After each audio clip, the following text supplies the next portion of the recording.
my fellow creatives, my name is Twana, aka T, whatever you want it to be at the end of the day, and I am here with another video.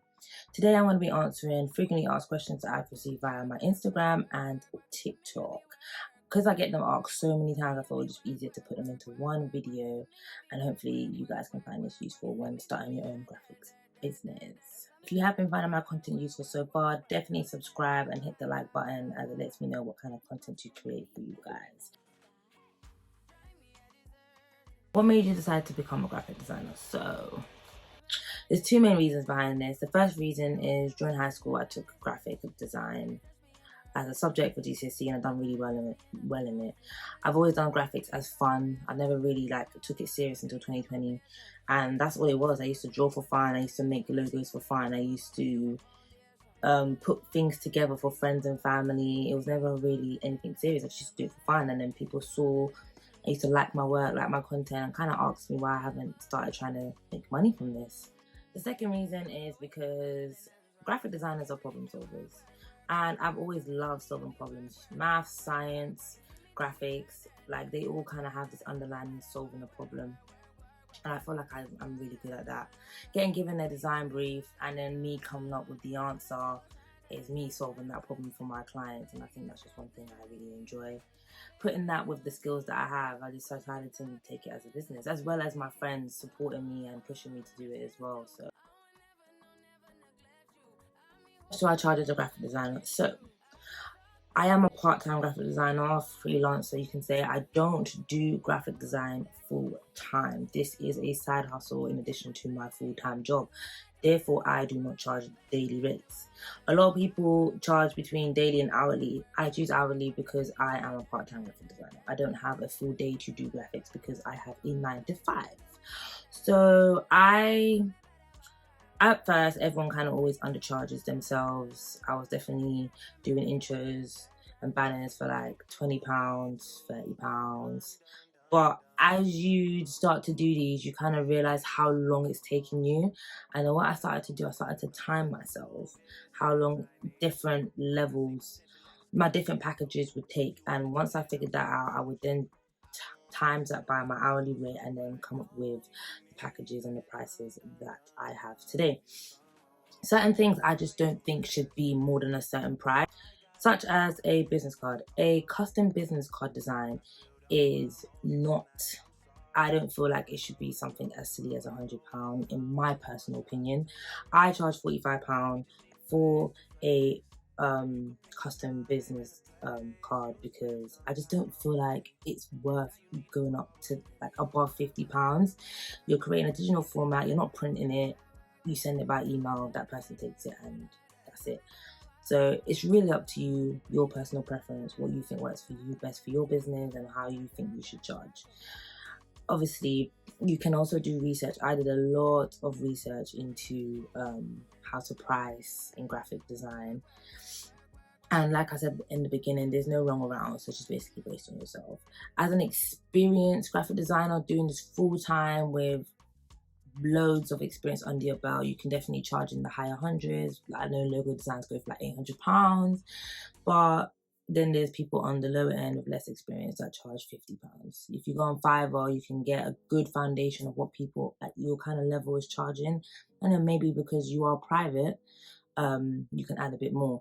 People on Fiverr do lower their standards, so do bear that in mind, because they are trying to get as much clients as they possibly can. I don't feel like I need to do that. I just charge what I feel like my skill set is worth.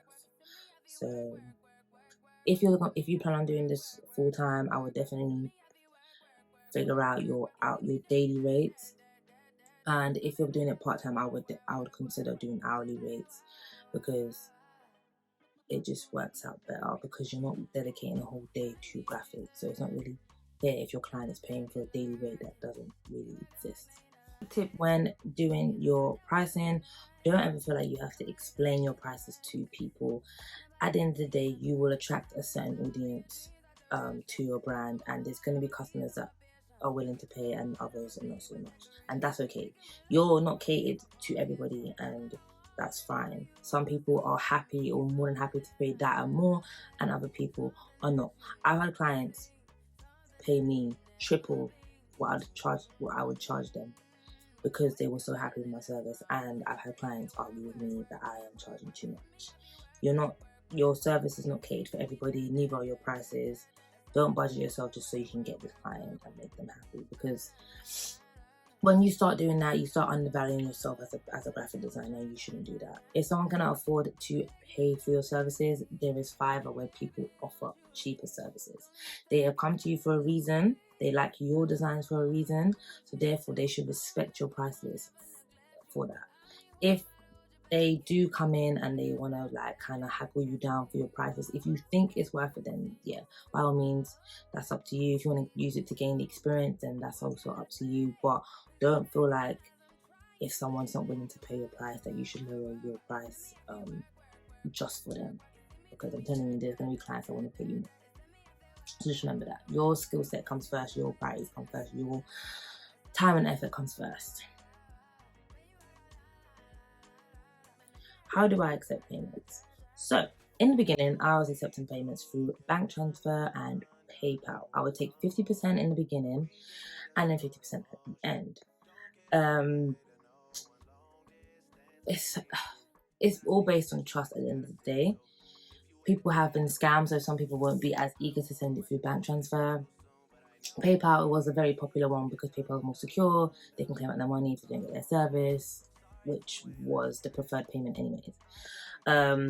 Starting out, you can do that if you don't have a website. But now I take all payments through invoices through my website. So once I have confirmed with my client what it is they want and what package they're going for, I will send them an invoice which would need to be paid in full once the design is confirmed. The only con about that is, which I've experienced more recently, is you will send the rough design and you don't hear back from them, which it can be quite frustrating, because it's like, did they take your sketch and give it to someone else who's charging less? So I might be reviewing that and going back to accepting 50% prior and 50% after, but that's just something I'm considering. So do bear in mind, if you are going to do the payment in full, that potentially people could take the mick and disappear. One way I plan to rectify this is keeping the same format of accepting invoices, of course, in full after they confirm the design. However, I will be doing agreements/contracts. That's been something I've been looking into recently, and I will definitely do a video on this. Okay, so how I work is in 4 main stages. The first stage is the briefing stage. This is where I will gather the brief from the client. We'll have a conversation. They will go over what they are looking for, what it is that they need, what it is they require from myself. I will ask questions if need and follow up in any areas that are not clear to myself, and then boom, we have a brief. Most of the time I will send them a link to a questionnaire on Typeform, which they will fill out, a few questions, and if I have any follow-ups, I will follow up. 9 times out of 10 I don't, because the questions are quite detailed, so it gives me all that I need. But if they have any questions, or if I have any questions, then that is all during that stage. The second stage is the research stage. Sorry if you see me looking to the side, I am just looking at my notes on the screen just to make sure I cover everything I need to in this video. So the second stage is the research stage. Once I've gathered all the information I need from the client, I will then go and conduct my own research, looking into the different types of text that I think would go best, the different types of color palettes, the different types of icons, just kind of researching what it is they are looking for. I will get inspiration from similar logos. I will research on different platforms such as Google, obviously, Pinterest, and even sometimes Instagram, just to kind of get an idea of what other brands in that similar industry, how they've branded themselves, and I'll kind of go from there. The third stage is the designing stage. So this is where I will start to like take all that research and put it into a design. I will start sketching out some rough logos, ideas, concepts, and I would then make a brand board with all the different texts that I found that I think best suited, the different colors, color palettes, and then send that off to them for approval. Once that is approved, I basically take all of that and put it into one and then send them their final project. After that, the last stage is feedback. This is where I kind of ask them the pros and cons of the service. What did they like? What did they with areas that I can improve? Everyone can improve. There's always room for improvement. Don't take criticism and feedback as always a bad thing. Some people never have a bad thing to say, and some people have the most smallest thing to say.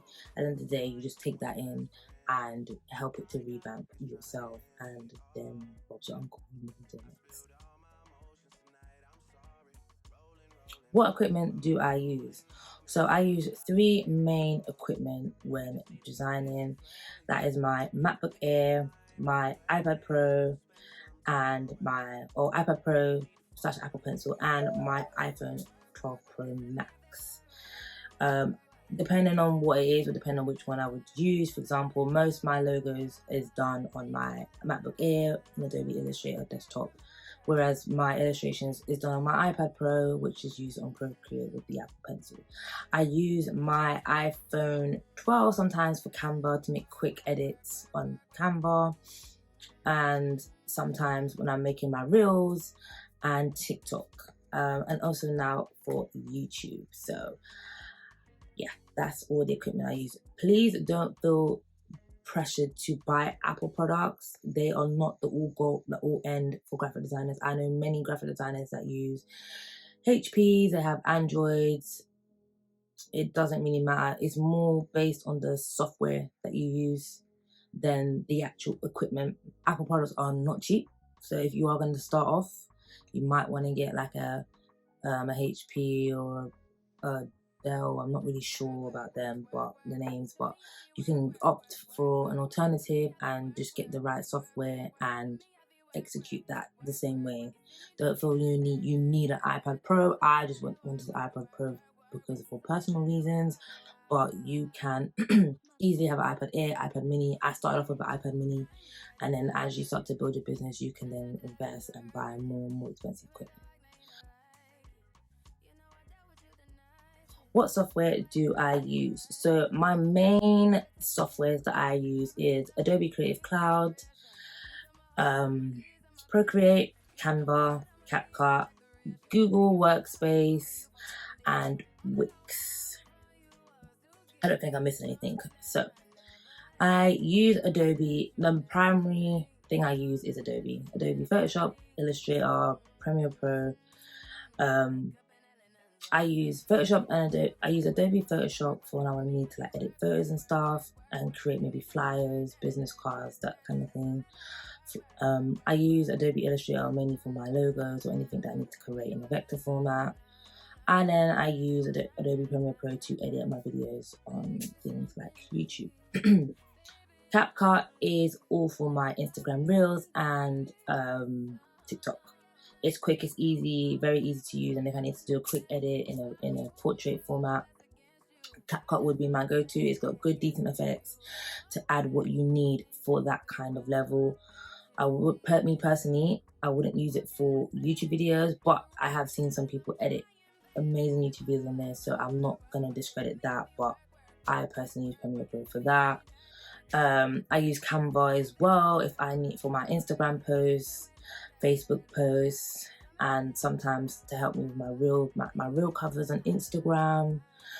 I then use Google Workspace because I had bought my domain and that's connected to my website, and then I have a business email where everything goes to, and then I have obviously it's linked with my calendar. This is what I use to help stay on track with my bookings and who I've got booked and which weeks I'm off and which weeks I'm on holiday, etc, etc.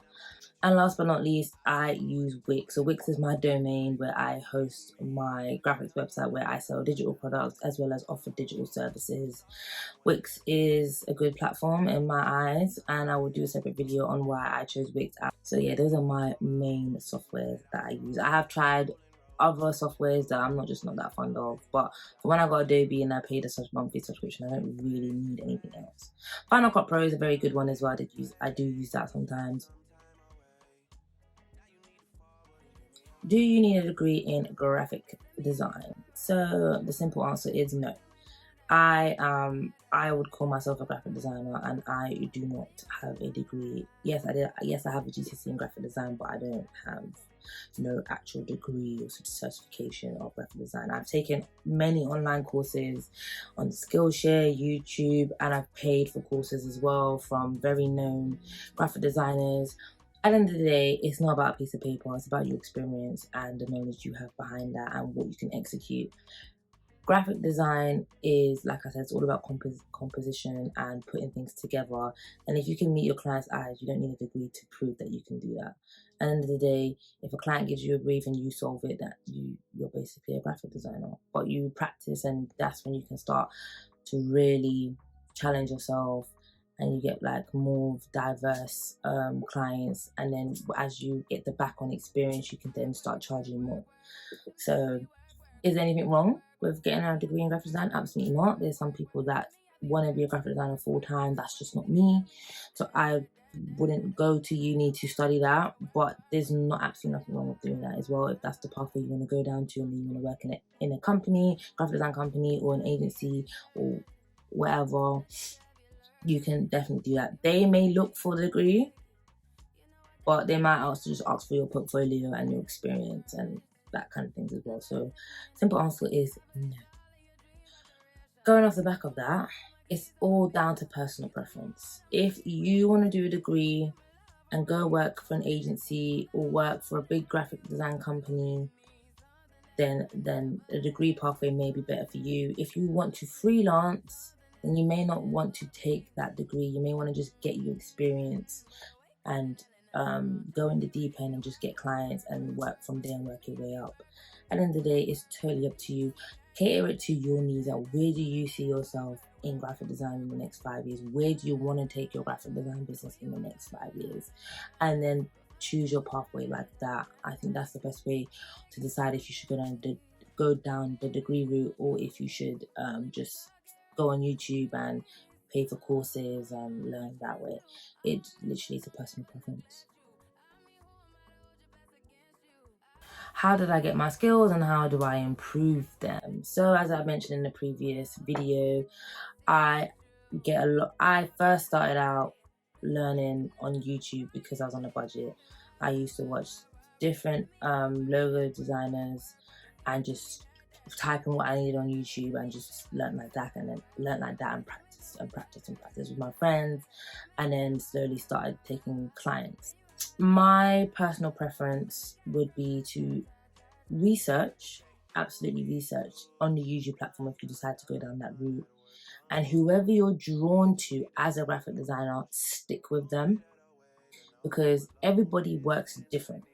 I work different, that person work different, that person work different. Everybody works different, and you'll get told so many different things, and it might just be a bit overwhelming.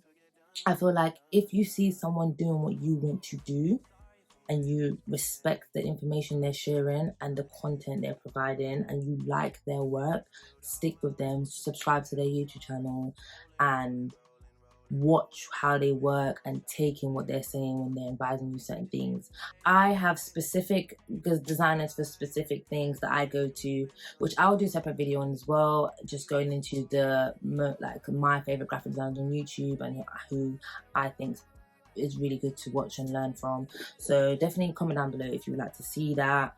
So yeah, I have graphic designers that I subscribe to for their logos, for their illustrations, for video effects, video editing, all those kind of things really. And yeah, just stuck with them and followed them and took their advice, and now I am where I am now. The second platform that I use to learn and improve my skills is Skillshare. Skillshare is not free. It can come across quite expensive because it's an annual subscription, and no way is it sponsored.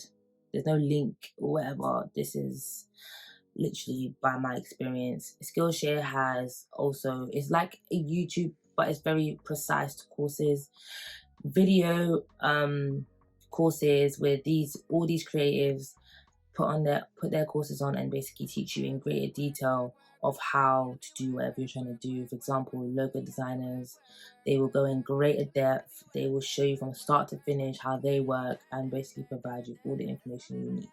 You can rewatch them 1,000 times and Skillshare is not going to charge you any more of a dime. The reason why I like Skillshare is because it's very precise. It goes into a lot more detail than a lot of the YouTube channels do.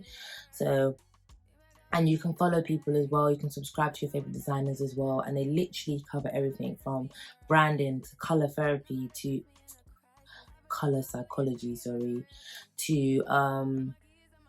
video editing, all the different platforms, to videography, photography. Literally, they cover everything. They cover personal things, how to personal brand, which I recently am taking a course on how to personalize my branding on my personal Instagram and put myself out there on YouTube. So yeah, they have finances, how to manage your books as a business, how to write a business plan. There's literally most courses, 90% courses you can look for on there. They're 9 times out of 10 they'll have it, and they'll have good creative people, very selected people that they put on their platform to provide these courses to you. So I would definitely consider subscribing. Consider having a subscription to Skillshare and see how you find it. Like I said, it's not free. I think they do have a free trial, so definitely try out the free trial and just like use it. I think it's about 2 weeks. Use it to your full extent and kind of get a feel. If it's for you, then maybe that's something you're going to pay for. If not straight away, then down the line. And the last but not least is feedback. I always ask my clients for feedback in terms of the design, etc., etc. And that's just another way to improve my skills. If I know I'm lacking in a certain area or someone didn't like a certain thing, then I know that's kind of like a skill that I need to improve on. So yeah, those are like the 3 main ways I help to build my skills. I've had 2 difficult clients in my time, I would say. One was really bad, which I'll probably do a separate video on. But the other was not that bad, and we did find a middle ground. So these were my early days in graphic design, and we just couldn't find the design that he was looking for. And we kept going back and back, and I was getting a little bit frustrated. Not that he knew, but I was getting a little bit frustrated because for the money I charged and for his expectations, I well over exceeded that. So what I mean by that is he constantly wanted changes.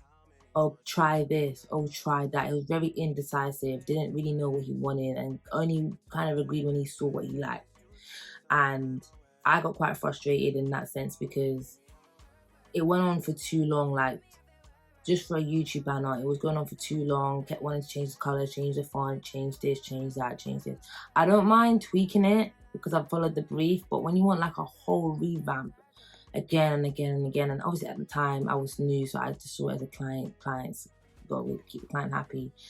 But it got so much that I felt down about it, and I was like, this isn't worth the money. I don't really want to continue this, and decided to refund him in full. He was then like, no, like, I really like your work, like, can we find a middle ground? So I kind of just explained to him, I'm finding it really difficult to find a design that suits your needs. So the only way I'm going to continue the design process if you kind of have a clear idea of what you want on your banner, instead of just freestyling what you think would look nice and it doesn't look nice, if that makes sense. So we then found a middle ground. He then went away, he took some time away and really figured out what he wanted and came back to me with a more specific brief. And yeah, like, I did the banner and he was very happy. At the end of the day, I was lacking the experience at the time, which is why I should have asked for more details when indicating the brief. But at the end of the day, that's how you learn. Now I ask very detailed questions.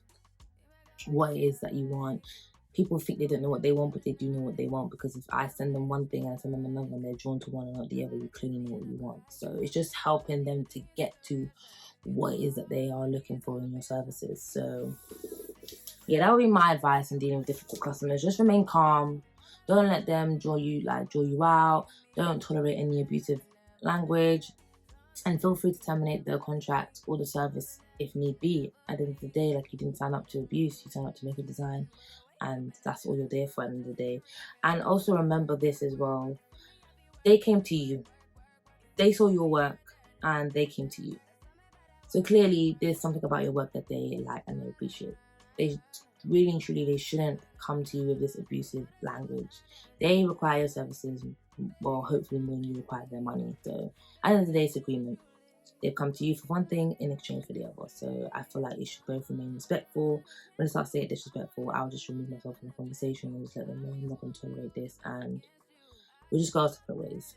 So yeah, I hope that was helpful. If you guys have any other questions in regards to dealing with difficult clients and you don't know how to respond, definitely drop me a message on Instagram or in the comments below, and I'll try my hardest to answer them as much as I possibly can. So last question is, how do I deal with creative block?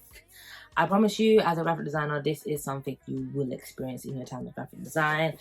And how I deal with creative block, I need to step away from graphics completely. I need to go and do something completely, like nothing to do with graphic design. Most of the time I'll go for a drive, or I'll call my friend, FaceTime, go out to eat, go see friends or something completely, and then you'll be very surprised when you come back with a fresh pair of eyes. The design was in your face the whole time. It's that constant staring at the screen and tweaking your work, and you kind of like, and then you're just like it's just not working, and you start getting frustrated. Your MacBook starts moving funny, your iPad's not working, it dies, it just, everything just sort of starts going left. So as soon as you kind of feel getting frustrated at your designs, like take a step back, take a break, go eat, get some water, drink a snack, food. Maybe you need to, if you've been at it all day, all evening, all night, maybe just leave it for the rest of the day and come back to it the next day. I tend to go for drives. That works for me.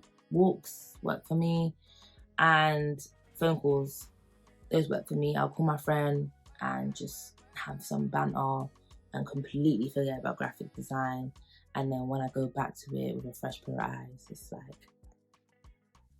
do you get it? I've been here my whole time. If you still feel like after you've taken a break and you've come back and it's still not working, definitely maybe try look for some inspiration. Maybe look for people who've done something similar to what you're trying to do. Look for similar things in the industry that already exists, and kind of maybe help that to push you in the direction you need to go for your design. But just take a break, guys. Like, staring at a screen for hours and hours and hours, one, is not good for your eyes, and two, like, your brain needs a break. Everyone deserves a break, so definitely give yourself that break. So yeah, well, I hope they have helped you in one way or another. And if you do have any more questions, definitely drop them in the comments below and I will get back to you and answer them. If I don't get back to you in the comments, drop me a message on Instagram and I will answer them on there. I may do a part 2 if I get any more frequently asked questions, but these are definitely the most ones I've gotten so far. So thanks for staying this long. I really appreciate it, and definitely subscribe, like and comment, and I hope to see you guys soon.